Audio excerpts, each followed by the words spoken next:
Oui. Et pour vous, d'abord, ces lunettes, vous les trouvez bien Je les trouve plutôt jolies. En tout cas, je viens d'essayer le modèle femme qui me plaît assez. Maintenant, bon, effectivement, on est plutôt sur une mesure qui est tout à fait symbolique, puisqu'on se rend bien compte que les mutuelles sont en train d'augmenter leurs tarifs.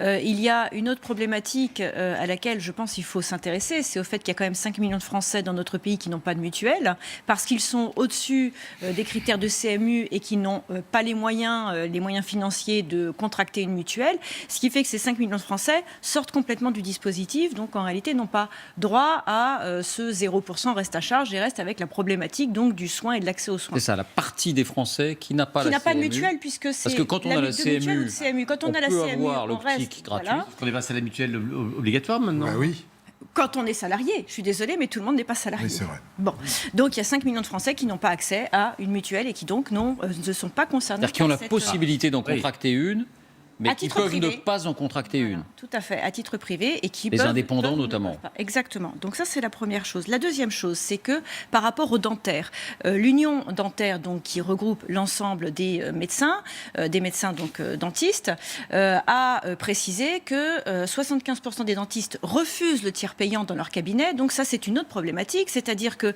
dire qu'il y a un 0% reste à charge, c'est une chose, mais il restera toujours pour 2 tiers des praticiens cette avance de frais à faire dont les praticiens n'ont manifestement pas envie de se débarrasser. Donc, Voilà. il va falloir aussi insister auprès des praticiens au niveau des pratiques parce que il est possible qu'il y ait des dérives qui soient observables. C'est ça, soyons précis là-dessus. Vous avez raison, c'est important, Laurence.